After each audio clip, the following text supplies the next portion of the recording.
بارے میں حضور مفتی اعظم ہند نے فرمایا تھا کہ پنجاب علاقے میں اتنا غوث الاعظم کا منظور نظر کوئی نہیں ہے جتنا سلطان باہو ہے، جس نے کہا تھا تسبیح پھری پر دل نہیں پھریاں، کی لینا تسبیح پڑھ کے ہو، علم پڑھا پر ادب نہ سکھیاں، کی لینا علم نو پڑھ کے ہو۔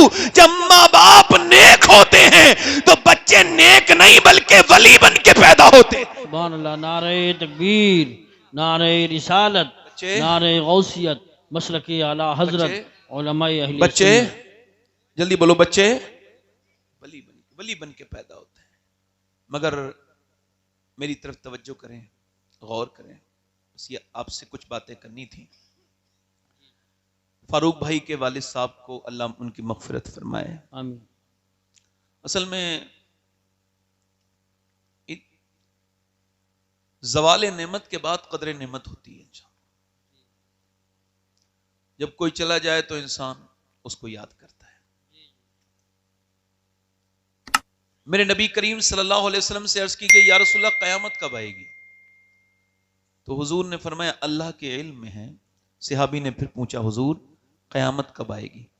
حضور نے فرمایا اللہ کے علم۔ پھر پوچھا، دھیان سے سننا قیامت، تو حضور نے فرمایا جب لوگ اپنے ماں باپ کے ساتھ برا سلوک کریں گے تو قیامت۔ جلدی بولو، پورا مجمع سے آواز آنی چاہیے، قیامت، قیامت۔ جب لوگ اپنے ماں باپ کے ساتھ، یعنی جب مائیں اپنے بچوں سے ڈرنے لگیں، جب باپ بات کرتے وقت کانپے، تھر تھرائے کہ کہیں جوان بیٹا ہو گیا میرے ساتھ بدتمیزی نہ کرنے لگے۔ شاہ احمد نورانی رحمت اللہ علیہ بہت بڑے بزرگ گزرے ہیں اہل سنت کے، لندن میں تقریر کر کے باہر نکلے، انگریز نے ان سے سوال کر دیا کہ آپ کے نے ماں کی عظمت پہ تقریر کی ہے؟ کہا جی۔ کہ ہم نے سنا ہے آپ اپنی ماں کو اپنے ساتھ رکھتے ہیں۔ تو شاہ احمد نورانی کی داڑھی سفید تھی پھر بھی رونے لگے، کہنے لگے تم نے الٹی بات کر دی بھائی، میں نے اپنی ماں کو نہیں رکھا، میں ابھی اتنا بڑا نہیں ہوا کہ ماں کو اپنے پاس رکھوں، آج بھی میں اپنی ماں کے قدموں میں رہتا ہوں، میری ماں مجھے اپنے پاس رکھتی ہے۔ اعلیٰ حضرت فرماتے ہیں میں اپنی ماں کے لیے، توجہ کرنا، اعلیٰ فرماتے ہیں میں اپنی ماں کو سارے پیسے دے دیتا تھا اور بعد میں ان سے خرچے کے لیے لیتا۔ ایسا کیا کرو، ماں کو غلام بن کے نہ رکھو، اسے مالکن بنا کے رکھو، تب تم دنیا و آخرت میں کامیاب ہوگے۔ بی اگر راضی ہے تو دنیا اچھی ہے، اور اگر اماں راضی ہے تو آخرت اچھی ہے۔ کبھی معاملہ اتنا زیادہ ہو جائے تو یاد رکھنا، توجہ ہے کہ نہیں؟ سمجھ آ رہی ہے؟ ماں ہے، میری طرف دیکھو، میں آپ کو بتا رہا ہوں، امی عائشہ فرماتی ہیں، توجہ کرنا، رو رہی تھی امی عائشہ، حضور آئے، کہا عائشہ روتی کیوں ہیں؟ کہا حضور آج میں نے ماں دیکھی تھی۔ کہا کیا دیکھا؟ کہا حضور ایک ماں تھی، وہ آئی، کہہ رہی میرے بچے بھوکے ہیں، تو میں نے 3 کھجوریں اس کو دے دی، کہتی 2 دن کے بھوکے میرے بچے ہیں۔ اس نے 1 کھجور بچے کو دی، دوسری دی، 3 ہی کھجور تھی، اس نے تیسری کھجور خود کھانا چاہی، بچے اپنی کو کمپلیٹ کر کے کھا کے ماں کی طرف دیکھنے لگے، تو ماں نے منہ سے کھجور نکالی اور اپنے بچے کے منہ میں دے دی، اور حضور اس کے مسکراہٹ آئی، اس نے افسوس نہیں کیا۔ تو میں دیکھنے لگی کہ ماں کے دل میں اللہ نے کتنی محبت رکھتی ہے بچوں کی۔ لوگ کہتے ہیں، ایک صاحب نے مجھ سے کہا آپ نے اپنی امی کو حج کرایا؟ میں نے کہا تم بے وجہ کی بات کرتے ہو، میری ماں کی دعاؤں سے تو میں حج کرنے جاتا ہوں، میں اس لائق تو نہیں کہ اپنی امی کو حج کراؤں۔ مالک بن دینار کہتے ہیں میں حج کرنے گیا تھا، میں اپنا سر مڈا کے، یہ آخری سٹیپ ہوتا ہے، آخری ارکان ہوتا ہے سر مڈانا، حلق کرانا حج میں، کہتے دعا کر رہا تھا نہا کے، نئے کپڑے پہن کے، اللہ میرا حج قبول کر لے، مینا کی وادیوں میں، اللہ میرا حج قبول کر لے، یا اللہ میرا حج قبول کر لے۔ کہتے میں سو گیا تو مجھے خواب میں نہ ہاتف غیب سے آواز آئی، اللہ نے ساروں کے حج قبول کیے مگر محمد بن ہارون بلخی کا اللہ نے حج قبول نہیں کیا۔ کہتے کوئی بلخ دور تو نہیں تھا نا، میرے قریب تھے بلخی لوگ، ان کے خیمے تھے، میں نے جا کے پوچھا کوئی ہارون بلخی کو جانتا ہے؟ بڑے دھیان سے سنیے گا، ہلیے جلیے گا نہیں، کیا ہارون بلخی کو جانتے ہیں؟ کہنے لگے جی سب سے نیک آدمی ہے، اللہ کی راہ میں سب کچھ صدقہ کر چکا ہے، حج کرنے آتا ہے ہر سال، وہ دیکھو عبادت کر رہا ہے، سب آرام کر رہے ہیں، وہ عبادت کر رہا ہے۔ کہتے میں گیا، وہ نماز پڑھ رہا تھا، اس نے پلٹ کے مجھے دیکھا، میں نے اس کو دیکھا، سلام پھیرنے کے بعد بولا السلام علیکم مالک بن دینار، میں نے کہا آپ مجھے جانتے ہیں؟ کہا میں تو یہ بھی جانتا ہوں. آپ آئے کیوں ہیں؟ کہا کیوں آیا ہوں؟ کہ یہ بتانے آئے ہیں کہ میرا حج قبول نہیں ہوا. کہا کیوں؟ کہا میں پچھلے 24 سال سے حج کرنے آتا ہوں. جب کفن پہن کے جاتا ہوں نا، آپ سمجھتے ہو یہ 2 احرام، یہ کفن ہوتا ہے. کفن، میرے غوث العظم فرماتے ہیں احرام احرام نہیں ہے، یہ وہ کفن ہے جس میں توبہ کی توفیق ہے، اس کفن سے پہلے جس میں توبہ کی توفیق نہیں ہے.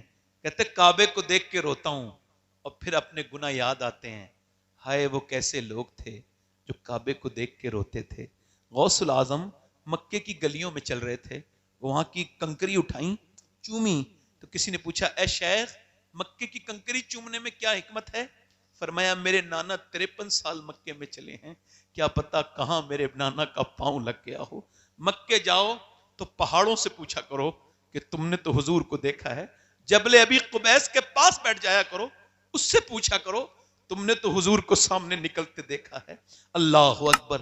کہتا ہے کعبے میں طواف کرتا ہوں، میں حجر اسود کا استلام کرتا ہوں، نہیں بوسہ لیتا ہوں، اور پھر کعبے کا طواف کرتا ہوں. رکن یمانی پر، رکن شامی پر، رکن عراقی پر، حتیم میں، اور مقام ابراہیم پر دعائیں. پھر میں صفا مروہ کرتا ہوں، دوڑتا ہوں، اور پھر چلا جاتا ہوں 8ویں ذی الحجہ کو احرام باندھ کے چلا جاتا ہوں مینا کے کیمپوں میں دعا کرتا ہوں، روتا ہوں، وہاں سنت ہے. پھر وہاں سے صبح فجر کی نماز کے بعد جاتا ہوں وہاں جہاں حضرت آدم علیہ السلام کی دعا قبول ہوئی، عرفات کے میدان. وہاں جائے بغیر آدمی حاجی نہیں ہو سکتا. وہاں جا کے کہتے ہیں، وہاں جا کے پھر میں نا وہاں پہ دعا کرتا ہوں، اور وہاں بغیر کسی کپڑے کے آدمی دعا کرتا ہے، سر پہ کوئی کپڑا نہیں ہوتا، دھوپ بڑی سخت ہوتی ہے. ایک مرتبہ ہم جب 2017 میں حج کو گیا تو میں نے دیکھا لوگوں نے جب دعا مانگی نا تو لوگوں کو تقریباً آدھا گھنٹے میں چکر آنے لگے. پھر دوسری مرتبہ جب دعا مانگی، دوسری بار حج پہ گیا تو 19 میں، تو لوگوں نے 45 منٹ دعا مانگی، ان کو چکر آنے لگے. مگر حضرت ابو ہریرہ کہتے ہیں جب میرے اور آپ کے رسول، ہمارے آقا، ہماری جانوں کے مالک، ہمارے سرکار جب گئے آخری حج کرنے تو دونوں ہاتھ اٹھا کے دعا مانگی، اور مانگتے مانگتے روئے تو اپنے ہاتھوں سے اپنے سینے کو ریلیکس کرنے لگے اور ایک ہی دعا مانگ رہے تھے، یا اللہ میری امت کو بخش دے. اور حضرت ابو ہریرہ کہتے ہیں یہ دعا تقریباً 6 گھنٹے چلی. دھوپ میں میرے نبی نے اس امت کو یاد کیا. آج تم اپنے گھروں میں اس نبی کو یاد نہیں کرتے. اور توجہ کرو، وہ کہتا ہے میں دعا کرتا ہوں عرفات میں، خوب عصر پڑھ کے مزدلفہ چلا جاتا ہوں. مزدلفہ سے میں کنکری بینتا ہوں، اور کنکری بیننے کے بعد میں رمی کرنے جاتا ہوں جمرات پر، یعنی وہ کنکری مارنے، رمی کرنے. کہتے کنکری مار کے کعبے جاتا ہوں، طواف کرتا ہوں، صحیح کرتا ہوں، آ کے جانور قربان کرتا ہوں، بال مڈاتا ہوں، حلق کراتا ہوں، اور پھر نماز پڑھ رہا ہوتا ہوں نئے کپڑے پہن کے. تو کوئی اللہ کا ولی آتا ہے اور آ کے کہتے ہیں اللہ نے تیرا حج قبول نہیں کیا. کہا کیوں؟ کہ میری ماں مجھ سے ناراض مر گئی تھی، میں شراب پیتا تھا جوانی میں، غلط دوست مل گئے. میں نے ابھی جیل کے لوگوں کا انٹرویو پڑھا، اندر سے ان کا انٹرویو آیا تو اس میں سے 70% لوگ یہ کہہ رہے تھے غلط دوست مت بنانا، غلط دوست جیل تک لے جاتے ہیں. وہ کہتا ہے غلط دوست مجھے مل گئے اور غلط دوست جہنم تک لے جاتے ہیں. غلط دوست مجھے مل گئے، انہوں نے مجھے شراب پلانا سکھا دیا. کہتے میں شراب پی کے اپنے گھر پہنچا، منہ میں بدبو آ رہی تھی، میرا باپ، میری ماں روٹی بنا رہی تھی. کہتے اور میری ماں روٹی بناتے بناتے میں نے مجھے دیکھا، میں کہا ماں کھانا چاہیے، میرے منہ سے بدبو نکلی. اس نے کہا شرم نہیں آتی رمضان کے مہینے میں اور شراب پیتا ہے اور آتا ہے کھانا کھانے؟ کہتے ہیں میں غصے میں آیا، میں نے زناٹے دار ہاتھ اپنی ماں کے منہ پہ مارا. میں نے اتنی زور سے مارا کہ میں گر گیا، مگر میری ماں اندر گر گئی اس تندور میں جہاں وہ روٹی بنا رہی تھی. وہ جھلس گئی، جلنے لگی، چیخنے لگی، چلانے لگی. مگر میں ایسا بدتمیز شرابی تھا کہ میں اٹھ نہ سکا، نہ اس کو اٹھا سکا. اے شرابی، تو نے اکیلے نے شراب نہیں پی، تو نے اپنے بچوں کا مستقبل اس میں گھلا کے پی لیا، ملا کے پی لیا. تو نے اپنی بیوی کی ساری امیدیں پی لی، اس کا سکون پی لیا. تو نے اپنی بہن بیٹی کو بے عزت کر دیا. لوگ تانے دیں گے کہ تو بہن ہے شرابی کی، تو بیٹی ہے شرابی کی. او میرے دوست نہیں. وہ کہتا ہے مجھے لوگوں نے بند کر دیا. صبح کو آنکھ کھلی، میری بیوی پیکنگ کر رہی تھی، جا رہی تھی. کہاں جا رہی ہے؟ میں اپنے میکے جا رہی ہوں. کہا کیوں؟ کہ میں ماں کے قاتل کے ساتھ نہیں رہ سکتی. میری ماں مر گئی. کہاں مر؟ 9 مہینے تجھے پیٹ میں رکھنے والی مر گئی، مر گئی. اچھا جب پہلے ڈائپر نہیں تھے نا, بچے نے پیشاب کیا تو ماں نے دیکھا پیشاب ہے, اس کو گیلا نہ کہنا چاہیے, وہ گیلا نہیں ہوتا, وہ پیشاب ہے, تو بچے کے پیشاب پہ لیٹ گئی پوری رات. کیا کوئی کسی بچے کے پیشاب پہ بھی لیٹ سکتا ہے؟ کوئی کسی کے لیٹ گئی, 9 مہینے پیٹ میں رکھنے والی, اور کہہ کے مری ہے اسے میری صورت نہ دکھانا. مالک بن دینار کہتے ہیں میں نے منہ پہ تھپڑ مارا, تیرا کیا حج قبول ہوگا؟ ماں کو مار کے حج کر رہا ہے. کہتے میں سو گیا تو حضور کا دیدار ہوا, رحمت عالم میرے خواب میں آئے اور فرمایا تو نے ڈرے ہوئے کو ڈرا دیا مالک بن دینار. عرض کی حضور وہ ماں کا گستاخ تھا. حضور نے فرمایا اللہ بخش دے گا ماں کی بدولت, قیامت کے دن اللہ اکبر اس کی ماں یہ کرے گی دعویٰ اس نے مجھے جلا کے مارا تھا, میرے مالک جلا کے مارا تھا. اللہ فرمائے گا اس کو جہنم میں لے جاؤ, تو یہ اپنی ماں کی طرف دیکھے گا. یہ بھی اللہ کی قدرت ہے. ماں نہیں سنے گی, ماں نہیں سنے گی, پھر کہے گا ماں, پھر نہیں سنے گی, پھر ایک بار اور آواز دے گا, اللہ رحم ڈالے گا کہ پوچھے گی کیوں آواز دے رہا ہے؟ کہ ایک بار میرا ہاتھ جل گیا تھا, پوری رات کٹورے میں پانی ڈال کے تو روتی رہی تھی, میرا ہاتھ دیکھ کے اب تو مجھے جہنم میں ڈال رہے ہیں, معاف نہیں کرے گی. ماں اپنے بیٹے کی طرف دیکھے گی, پھر اللہ کی بارگاہ میں عرض کرے گی میرے مالک میرے بیٹے کو معاف کر دے, میرے لال کو معاف کر دے. اللہ فرمائے گا اس نے تجھے جلا کے مارا تھا, تو تڑپ کے مری تھی.